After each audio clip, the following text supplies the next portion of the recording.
The first meeting is really a get-to-know-you meeting.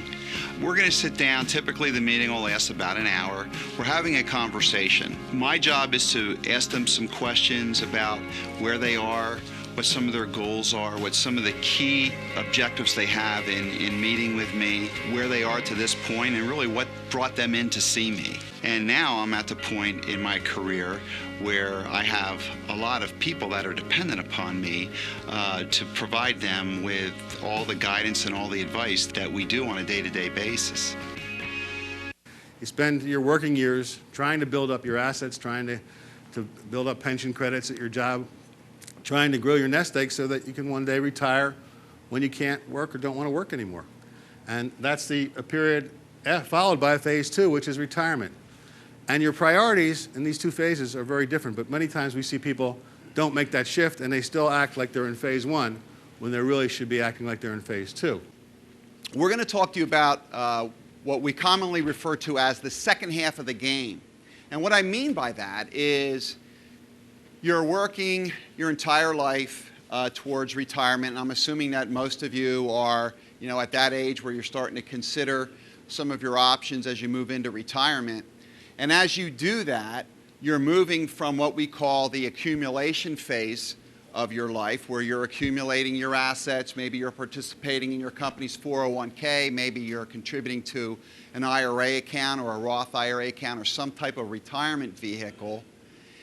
And now, as you retire, you're transitioning into the distribution phase, or the part where you're going to need income in retirement. So we're going to talk about some different ways to do that with an emphasis on Social Security.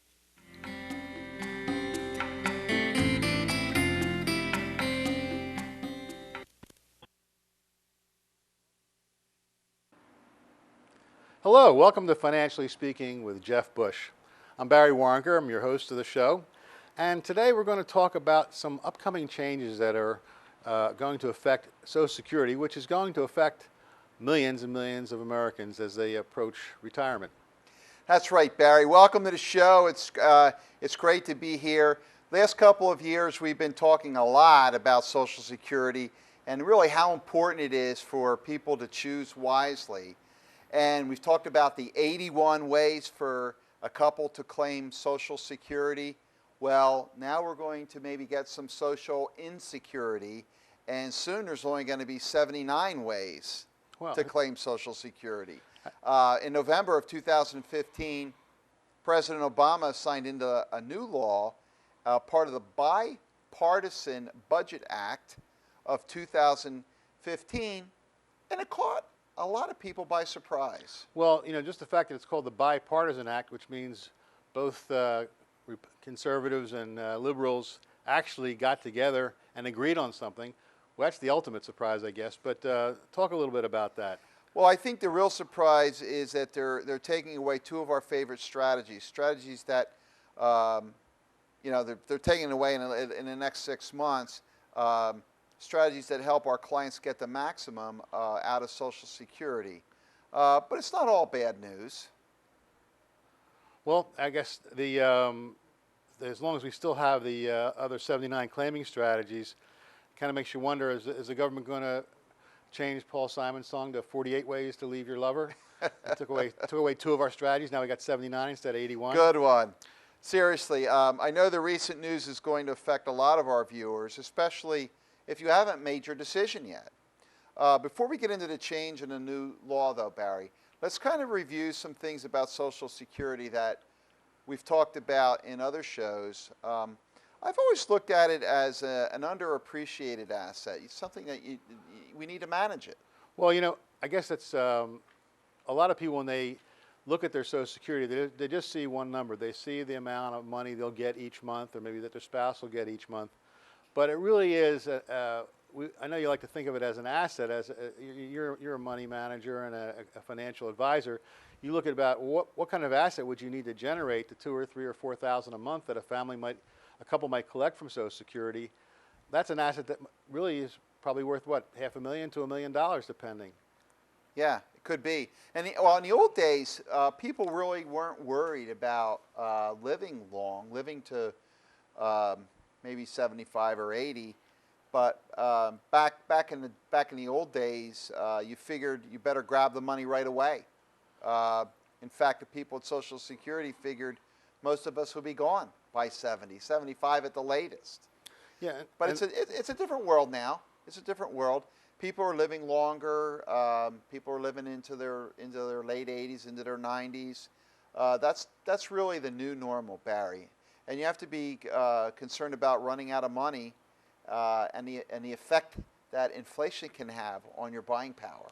well, it's true, and you know, we people kid around about it, but if you look at our population as a country, we're getting what they call grayer.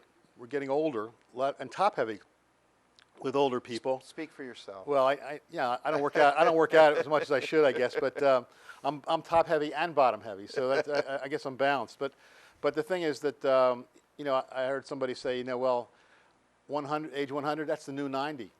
You know, there's life to be lived beyond 80, 85, even 90.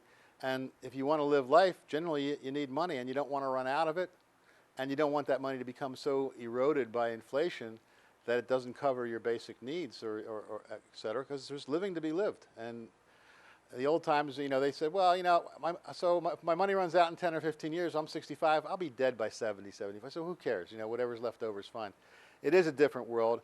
And then you factor in a couple things. One is a very volatile stock market. The stock market, the old rules of investing in the stock market where grandpop and mom and dad might have bought, you know, blue chip stocks. Just hold on to them, buy and hold, you'll be fine. And now we see a stock market that seems to be all over the place. And so that's something that's hard to really count on for day-to-day living. And then you factor in there's 50 million baby boomers that are coming of age or will be hitting age 65, you know, over a period of 15 or 20 years. That's a huge, huge amount of people that are going from being wage earners who maybe are making decent money and complaining about the taxes that they're paying to become recipients of Social Security and say, look, now it's time for me to get paid. I'm not going to be paying in as much in taxes, maybe nothing, but you're going to pay me. Well, that gets the system, has a lot of pressure on it. Would you agree? Oh, Barry, there's no question. A lot of pressure on the system. We expected that Social Security would go through some changes. You know, they've already moved the full retirement age up to 67 for most of the boomers. So we kind of figured changes were coming. We knew that the Social Security system was in trouble. In fact, some people would say they haven't done enough. Well, you know, we've talked about it and read about different proposals that are made. How can we adjust Social Security so that it doesn't go broke? Because we've all gotten these notices from the government saying, you know, if we keep paying out what we're paying and keep collecting what we're collecting in tax revenue, within 5, 10, 15 years, depending on when, you know, which date the bulletin was published, they're not going to be able to pay out all those benefits that they've promised to pay without going negative or running into deficits there. So you've got that issue, and but we kind of expected, well, maybe they'll raise taxes, maybe they'll push the age out to 68, 69, and 70, maybe they'll cut benefits for people, maybe they'll. And right now, the maximum amount of your Social Security that can be taxed is 85%. What's to stop them from saying, well, make it 90 or 95 or 100%? Maybe they'll put more of a limit on how much people can collect a ceiling, if you will. But this kind of blindsided a lot of people, and they suddenly, again, this act that was passed, suddenly is taking away two of our strategies, again, leaving us 79, so it's not the end of the world. But these are two strategies that we liked, and really, we've helped people add, you know, tens of thousands, even hundreds of thousands of dollars to the amount of money they'll collect over a lifetime by using these strategies. Now, the first strategy we're going to talk about is called the file and suspend strategy. It's going to soon be eliminated for married couples. And then we also are going to talk about a claim and suspend strategy, and we'll do that next. But first, let's talk about file and suspend. Now, this is a strategy to maximize Social Security benefits, and it involves spousal coordination, and it's called claim and suspend. Now, follow me at home. This can be a little bit confusing, but if you take our time with it. The first step is at the full retirement age, and again, that could be 66, 67. At the full retirement age, the spouse who's got the higher earnings record goes ahead and applies for their Social Security benefits. But then they immediately suspend those benefits.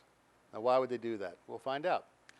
Now, step 2 is the spouse with the lower earnings files for a spousal benefit. And then step 3, the spouse with the higher earnings record claims their benefit at age 70. In other words, they've unsuspended their own benefit. All right, now let's see what the effect of this is. First of all, you can't do this before the full retirement age. Again, that may be 66 or 67 for folks at home. But here's an example of Dick and Jane. Did you read Dick and Jane when you were in first grade? This is the same Dick and Jane. They're all grown up now. They're 66. Yep. Spot died, but Dick and Jane are now 66 years old. And Dick has a benefit that he can collect at age 66, which would be a little under $2,200 a month. Nice benefit, okay? Now, based on Jane's working record, her benefit's going to be $700. Now, she didn't work as many years as Dick did. Maybe she didn't make as much money. He was maybe in a better paying position. But her spousal benefit is actually higher than the $700. That's going to be just under $1,100. All right, so that's what we see here. She can get her benefit of $700, or she could take the spousal benefit of $1,098.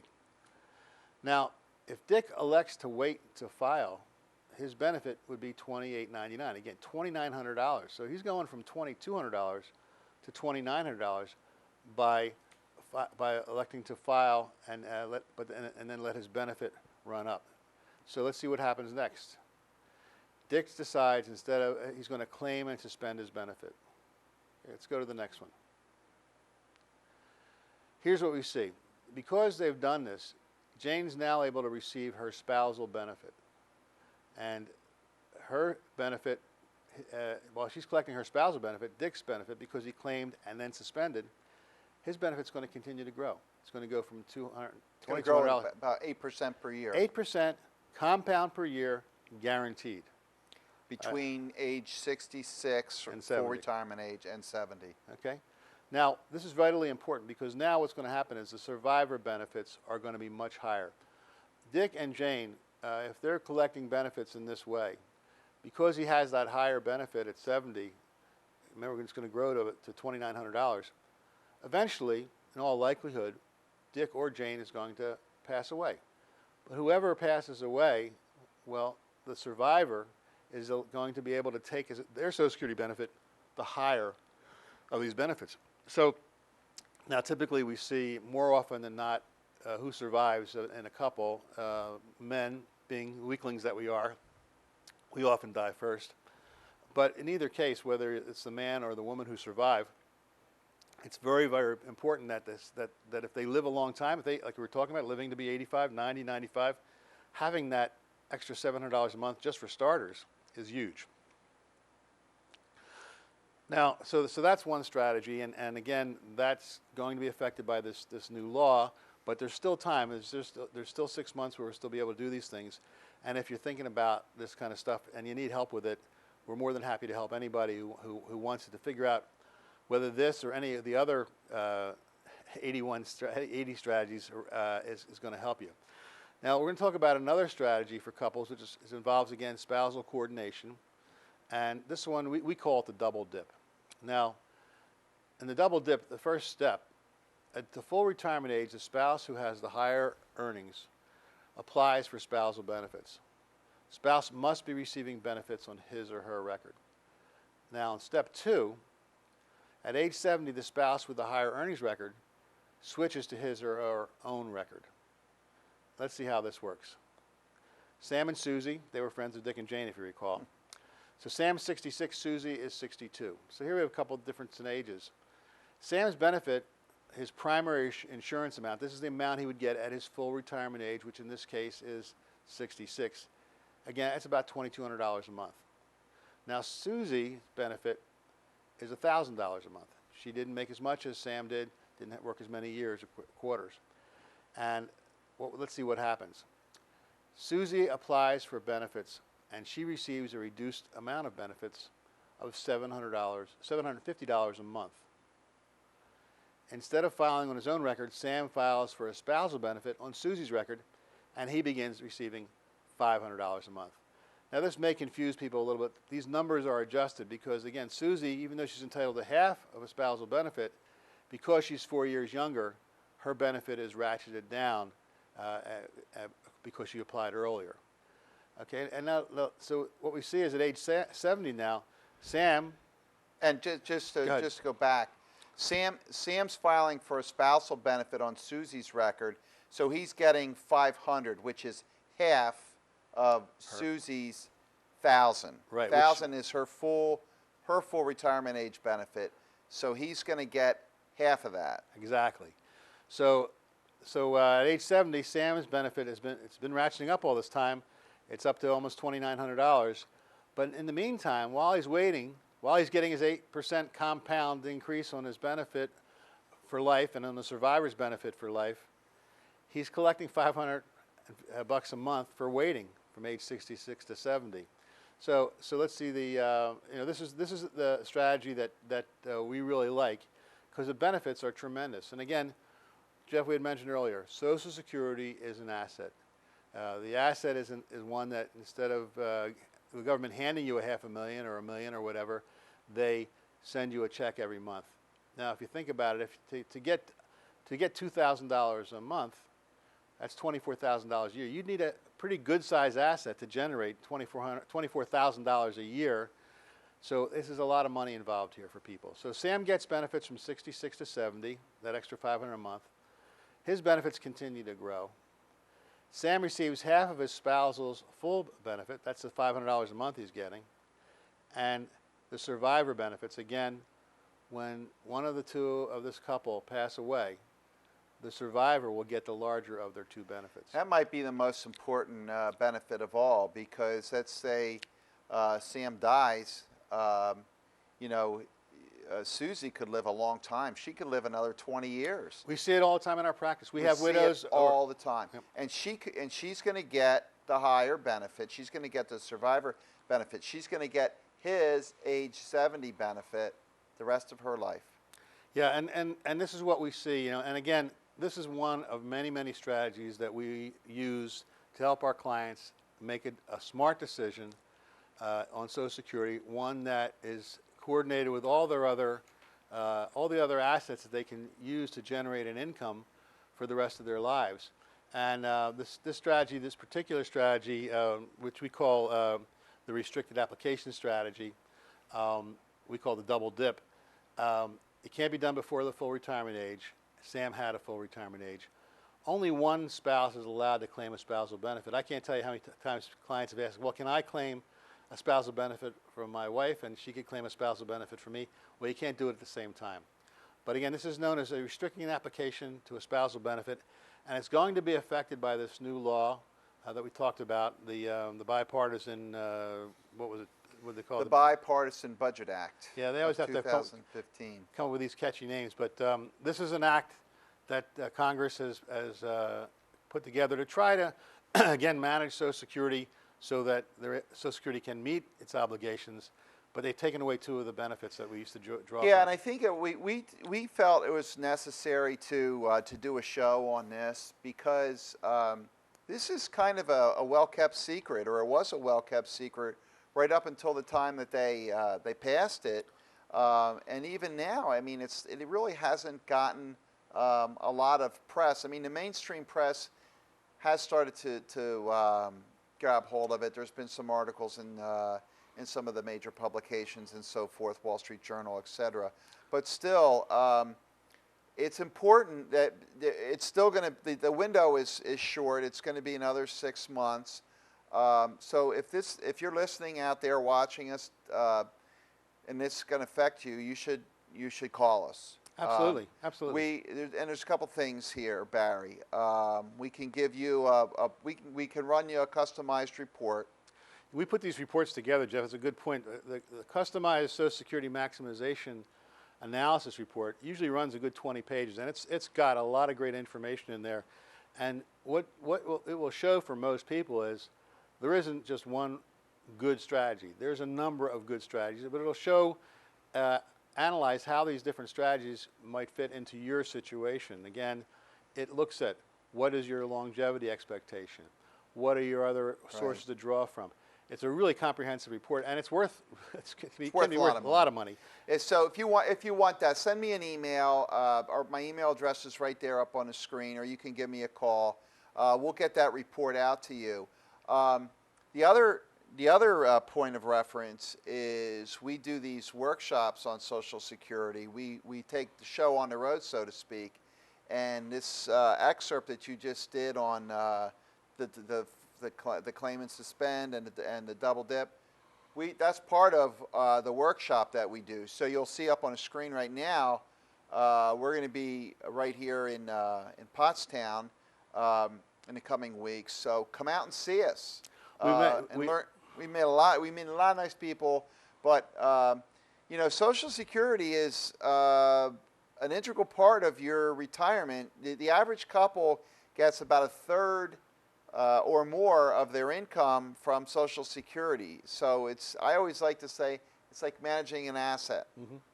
Well, especially when you think about it, Jeff, too, the days of working in one company, staying there for 30 years, and leaving with the gold watch and the pension, it's pretty much ancient history.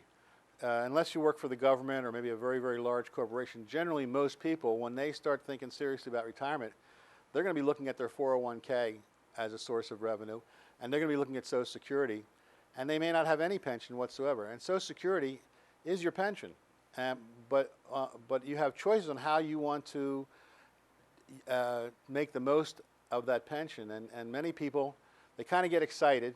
They kind of see, well, geez, I could go down to Social Security today, and I could collect $1,500 a month for doing absolutely nothing.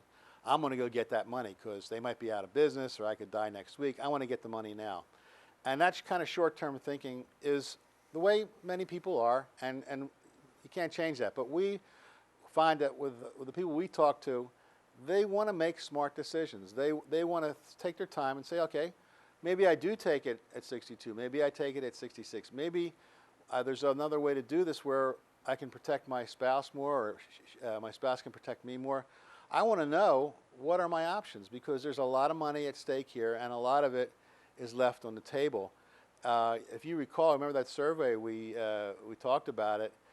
80% of the people that have a financial advisor, 80% of financial advisors, never talk to their clients about Social Security. Never discuss it, and if they do, they provide wrong information.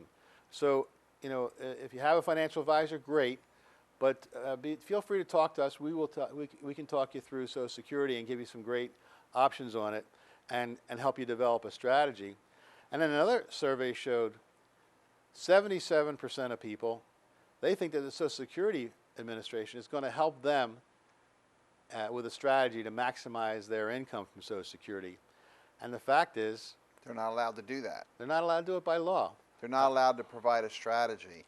Yeah, so that's kind of a misnomer. And these are complicated decisions often, and you don't want to make the wrong decision. So it helps.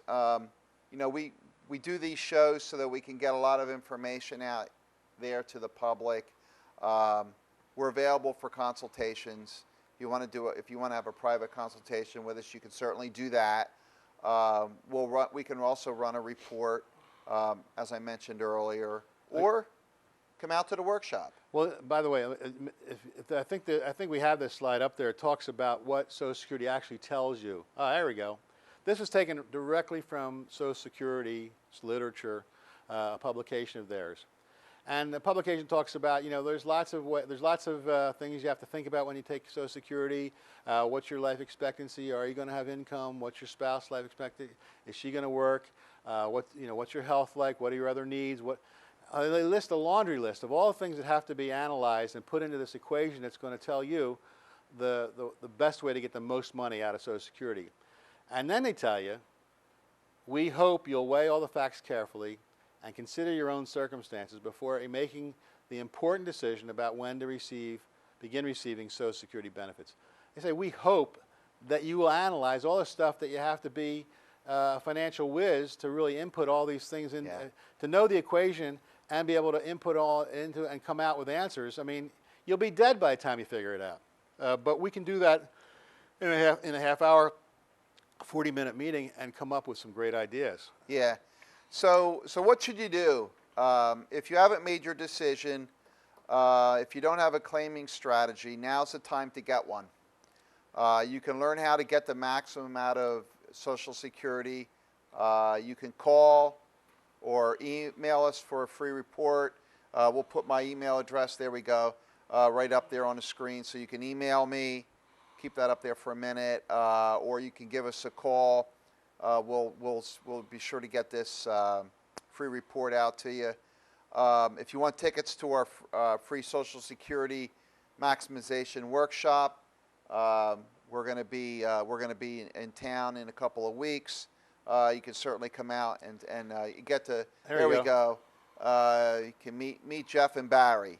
But in all seriousness, we have a good time doing it. We've met a lot of nice people over the years that we've been doing it. Or you can simply call our office for a free consultation. We'll offer a free consultation for anybody who's watching the show and is so inclined to come in and see us. Our office is, I think we have a slide with our office on it. We're right, there we go. We're on the corner of High and Hanover Street, 152 East High, that big brick building right downtown. So that's a lot of different ways that people can take advantage of getting this information, Barry, on Social Security. Well, that's great. I think, we've given people a lot of good things to think about today, given you some contact information. There's more available to you. You can always go to our website, www.informedfamily.com. You can watch all, our past shows. You can see, there's a lot of good retirement calculators on there, things about retirement, our blog. We want to help people get the most out of Social Security. We want them to get the most out of their retirement. That's our business as financial advisors. So anyway, Jeff, we've just whiled away another half an hour talking about the subjects we love, and it's been a great yeah, it was a great show. Thanks for watching, everybody. And we think it's a great show. Now, we do. We'll see you next time on Financially Speaking.